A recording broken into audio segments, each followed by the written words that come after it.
네. 자, 최명령 기자가 준비한 기자들이 떴다 코너입니다.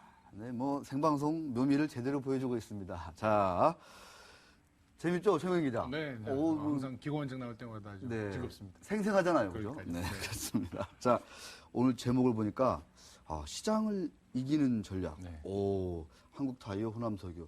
귀가 솔깃하실 것 같습니다. 어떻게 하면 시장을 이길 수 있을지 그런 전략을 좀 준비해 오셨다고요. 그렇습니다. 네. 그 시장을 요새 그 지수가 워낙 좀 강하게 움직였고 네. 또 내가 갖고 있는 종목은 별로 좀 재미를 못 본 그런 투자자들이 많으실 많죠. 텐데요. 또 지금 지수가 많이 올라왔기 때문에 증시가 좀 또 하락하는 거 아니냐. 또 프로그램 잔고가 워낙 많아서 또 그 옵션 만기일에 맞습니다. 지수가 또 급락할 그런 가능성도 우려도 많이 제기되고 있고요. 이런 시장에서 과연 어떤 주식을 사야 되느냐, 어떤 종목을 사야 되느냐 고민이 많으실 텐데요. 이런 시장 흐름과 상관없이 오호. 비교적 그 위험을 감내하지 않고 안정적인 수익을 찾을 수 있는 그런 전략을 한번 생각을 해봤습니다. 야, 사실 이제 시장의 위험을 줄이면서 안정적으로 이익을 낸다.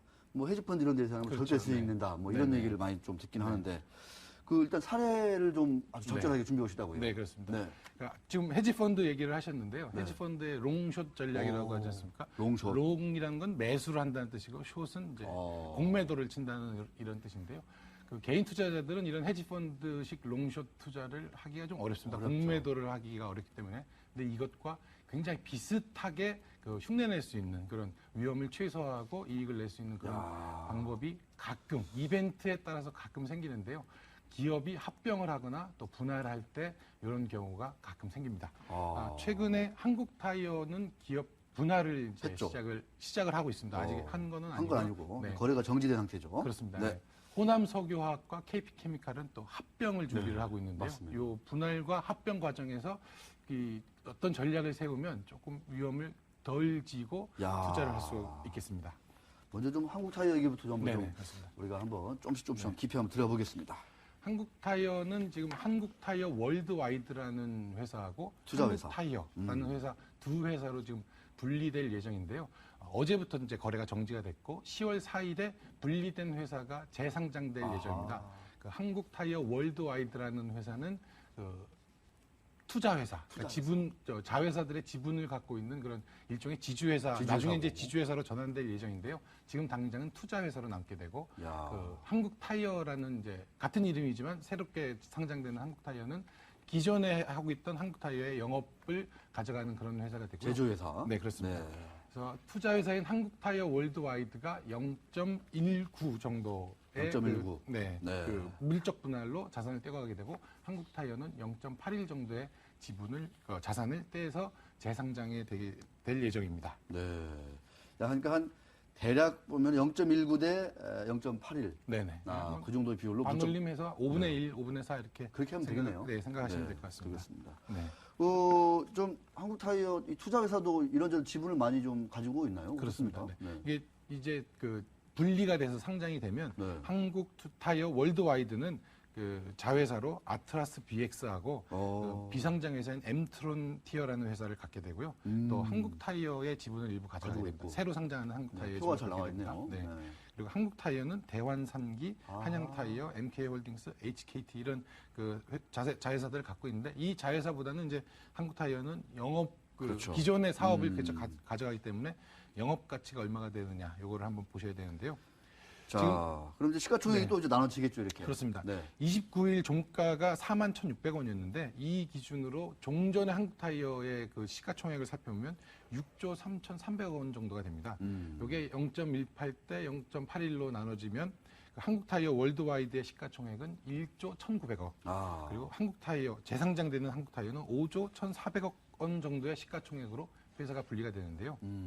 이때 한국타이어 월드와이드의 자산 가치가 이 시가총액에 맞느냐? 네. 그리고 재상장되는 한국타이어의 영업 가치가 이 그 시가총액에 맞느냐를 따져보면 거기서 롱숏 전략을 우리가 살펴볼 수가 있습니다. 야, 그럼 이제 대략 한 그 5대1 이렇게 네네. 해서 이렇게 물적 분할이 되는데 네. 과연 각각의 타이어와 이 월드 네. 이쪽이 과연 그 물적 분할을 했는데 시가총액이 그만큼 잘 따라가 줬느냐. 그렇죠. 네. 아, 요거를 좀 따져보라 그 이런 얘기죠. 시가총액과 기업 가치를 이제 분석을 해보면 되는데요. 자, 어떤 전략을 좀 세울 수 있는지 조금 더 들어가 보겠습니다. 네. 한국 타이어 월드와이드는 아까 말씀드렸듯이 투자 회사로 네. 분할이 되기 때문에 자회사의 지분 가치만큼이 이 회사의 가치가 되는 겁니다. 그렇죠. 이 회사가 갖고 있는 게 아까 말씀드린 아트라스 BX하고 BX. 한국 타이어 지분하고 또 비상장 회사인 엠트론 티어인데요. 이 세 가지 회사의 지분 가치를 또 이 회사는 직접 영업을 하는 게 아니기 때문에 주식시장에서 약간 디스카운트를 받게 되어 있습니다. 아. 이런 디스카운트율을 적용을 하면 이 회사의 기업 실질 자산 가치는 6,400억 원 정도가 됩니다. 6,400억 원 네, 정도. 시가총액은 1조 1,900억 원으로 분할이 되는데 와. 기업 가치는 6,400억 원이니까 어느 정도 상당히 고평가돼 고평가돼서 있다. 분할된다 이렇게 볼 수 있겠죠. 고평가돼 있다, 상당히. 그렇죠. 상당히 좀 고평가네, 수준이. 네, 그렇습니다. 한 오. 약 45% 정도가 고평가됐다라고 오이고. 지금 전문가들은 보고 있는데요. 보고 있고. 당연히 그럼- 재상장되면 이 주가는 하락 가능성이 상당히 높습니다. 네. 자, 그러면 한국 타이어, 네. 이 제조 부문을 가져가게 되는 이 한국 타이어는 좀 어떻게 좀 밸류에이션이 되는지요? 이 한국 타이어는 영업을 하고 제조를 하는 그런 회사이기 때문에 그 영업 가치를 이제 따져봐야 되는데요. 네. 올해 이익이 1조 6천억 원 정도가 예상이 되고 1조 내년에는 6천억 원. 1조 7천억 원 정도의 이익이 예상이 됩니다. 와. 요거를 다시 환산을 해서 그 주당 가치로 따져보면 평균 잡아서 한 6만 5천 원 정도가 됩니다. 6만 5천 원. 네네. 근데 이 회사가 분할돼서 상장되는 직후 가격은 약 3만 6천 원 정도에 상장이 되게 돼 있습니다. 그러니까 이 회사는 상당히 저평가돼 저평가돼서 있다. 재상장된다 이렇게 평가할 수 있습니다. 야, 그렇게 차이가 많이 나는군요. 네네. 야. 이게 그 투자 회사에 대한 디스카운트를 감안하는 거고요. 이런 영업 가치에 에 대해서 높게 쳐주는 그렇죠. 그런 것 때문에 네. 투자 회사인 월드와이드는 아까 우리 최민영 기자는 45%나 고평가되게 상장이 되는 거고 그렇습니다. 타이어 이 사업 회사인 한국 타이어는 또 그만큼은 아니겠지만 그에 준하게 저평가돼서 저평가돼 있게. 상장이 되는 겁니다. 와, 이런 일이 또 발생할 수가 있는 거군요. 네, 귀가 솔깃한데. 자, 그러면 이 한국 타이어 지금 이제 기존 주주예요. 네네. 그럼 이제 어떻게 좀 하는 게 좋은 건지 드디어 이제 한번 좀. 한국 타이어 주주는 10월 4일 날 두 개의 주식을 받게 되죠. 받죠. 한국 네. 타이어 월드와이드하고 한국 타이어하고. 그렇죠. 한국 타이어 월드 고평가돼 있는 거를 팔고 팔고. 저평가돼 있는 거를 더 사야죠. 더 사고. 그러니까 한국 타이어 월드와이드를 팔아서 그 대금으로 한국 타이어를 추가 매수하는 야. 그렇게 좀 전환하는 그런 전략을 세우시는 게 헤지 펀드가 고평가돼 있는 거를 팔고 숏을 팔죠. 치고 저평가돼 있는 것을 매수하는 그런 전략으로 롱숏 전략을 쓴다고 말씀드렸는데요. 비슷하게 고평가돼 있는 한국 타이어 월드와이드를 팔고 저평가돼 있는 한국 타이어를 매수하는 전략을 쓸 수 있겠습니다. 아, 알겠습니다. 야, 헤지펀드가 즐겨 쓰는 롱숏 전략. 아, 우리 증시에서는 뭐 이 공매도 이런 것들이 참 이렇게 마땅치 않기 때문에 네, 그렇습니다. 기회가 별로 없는데 네. 이런 그 분할, 물적 네. 분할을 통해서 주주라면 네. 한번 좀 약간 좀 단기적인 그 주가 등락을 이용한 전략이라고 보면 되는 그렇죠. 네. 거겠죠. 위험을 그러니까 단타 네. 비슷하게 위험은 좀 적게 가져가면서 이익을 얻는 그런 전략이라 생각합니다. 아마 좀 재상장되면은 좀 주가가 초기에 많이 좀 이렇게 네네. 한쪽은 확 내리고 한쪽은 좀 올라가고 네네. 이런 움직임이 예상을 해볼 수 있겠네요. 그렇습니다. 네. 알겠습니다. 귀가 아주 솔깃합니다. 자, 물론 이제 지주회사니까 뭐 지주회사 나름대로 또 뭔가 이 계획이 있어가지고 좀 관리를 좀 하겠죠. 그렇죠. 오너들이 많이 들고 있을 테니까 또. 그러니까 통상적으로 회사가 분할되는 거는 좋기 때문에 분할을 하는 겁니다. 야. 워낙 잘 나가니까 쪼갠 회사들이 이제 그 각각 더 크면 그 시너지를 낼 수 있는 거 아닙니까? 예. 우리나라 코스피 역사상 대대로 분할하는 회사들은 잘 됐습니다. 이 한국타이어 월드와이드는 초기에는 좀 빠질 것으로 예상이 되긴 되는데 나중에 지주회사로 전환을 하게 되면 그 자회사 지분을 더 인수를 하고 또 M&A를 통해서 사업 역량을 확대하고 이럴 경우에는 한국타이어 월드와이드도 기업 가치가 상당히 높아질 수 있습니다. 이 경우에는 지주회사가 되느냐에 대한 일정이라든가 지주회사가 된 이후에 사업 역량을 어느 정도 확대하는지 이런 거를 살펴본 뒤에 한국타이어 월드와이드도 추가 매수하는 것도 괜찮을 것 같습니다. 알겠습니다. 우리가 생방송 중간에 네. 일본에서 또 이 삼성하고 애플 판결이 나올 수도 있어요. 아, 네. 그걸 감안해서 조금 빨리. 빨리 해야 되는군요. 자, 그렇지만 너무 서두르면은 시청자분들이 막 시끄럽다고 또 안 좋아해요. 차분히 하겠습니다. 자, 자, 한국타이어 분할 얘기했습니다. 자, 이제 호남석유화학은 반대로 KP케미칼을 합병하게 되는 거죠. 합병하는 겁니다. 네. 이런 이슈에서도 뭔가 좀 먹을 게 있다, 노릴 게 있다. 네네. 네, 한번 좀 들려주시죠. 그 호남석유화학하고 KP케미칼은 이제 계열사 관계이고 그렇죠. 대주주가 이제 같은 대주주이기 때문에 소규모 합병이라고 합니다. 그래서 네. 호남석유화학이 KP케미칼을 흡수 합병하는 경우가 되고요. 그 일정을 보면 지난 8월 15일 날 합병을 결의를 해서 12월 27일을 합병 기일로 내년 1월 15일 날 그 합병된 호남석유화학이 재상장될 예정입니다. 이 두 회사의 합병 비율은 호남석유화학 1주 대 KP케미칼 0.051025주. 야, 이건 한 20주, KP케미칼 20주 정도, 그러니까 정확하게는 19.59주인데요. 이게 호남석유 한 주로 바뀌는 주로 것이라고 되는군요. 네, 생각하면 됩니다. 네, 그렇습니다.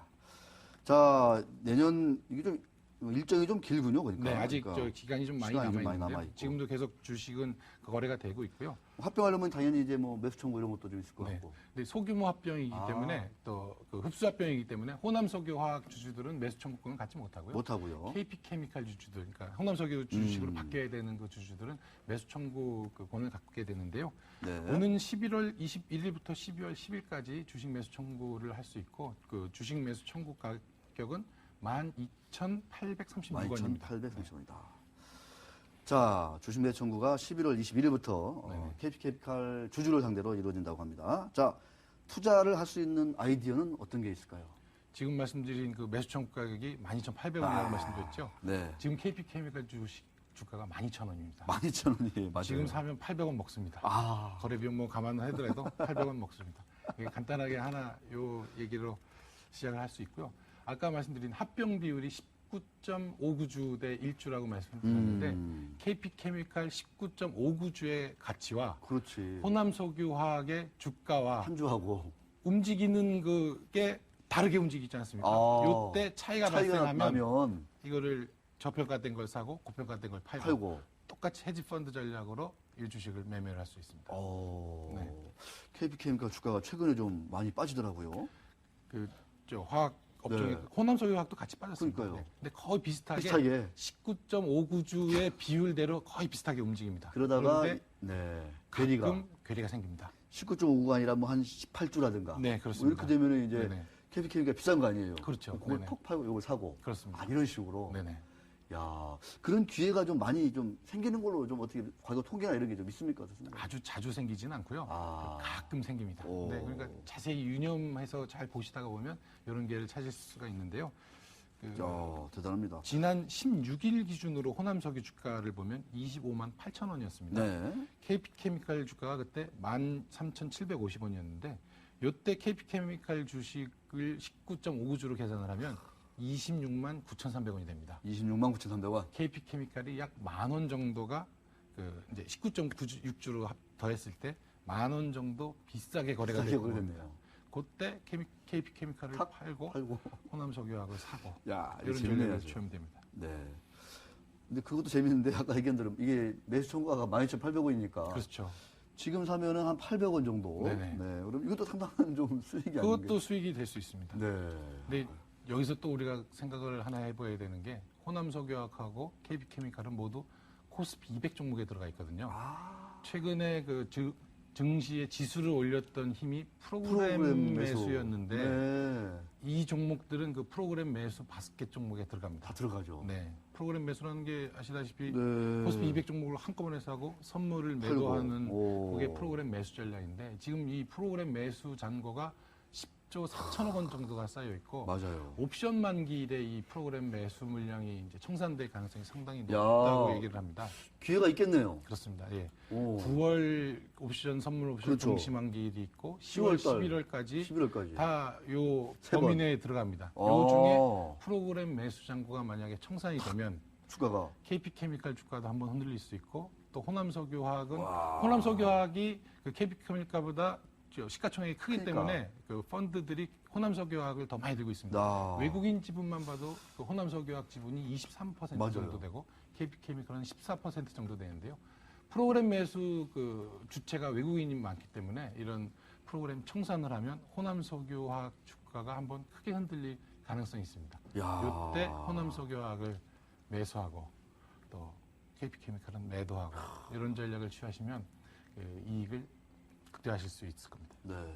실제로 이제 우리 기관처와 투자가들 중에서 저런 전략을 이렇게 가지고 기회를 노리는 분들이 좀 적지 않게 있는 거죠. 그렇습니다. 오. 기관 투자들이나 외국인들은 공매도를 할 수 있기 때문에 그러니까요. 이 고평가되어 있는 주식을 공매도로 먼저 팔고 그 대금으로 저평가되어 있는 주식을 사면 말 나중에 그대로. 합병됐을 때 그대로 네. 이익을 무위험 이익을 무위험 얻을 수 있는 유익이 되는 거죠. 네, 그렇습니다. 아, 롱숏 전략. 네. 야, 최민영 기자가 한국타이어, 그다음에 호남석유화학과 KP케미칼을 가지고 이 롱숏 전략을 한번 제대로 아주 맛깔스럽게 설명을 해준 것 같습니다. 아, 마음이 아주 평안해지는데, 편안한 얘기를 좀 더 이어가 보도록 하겠습니다.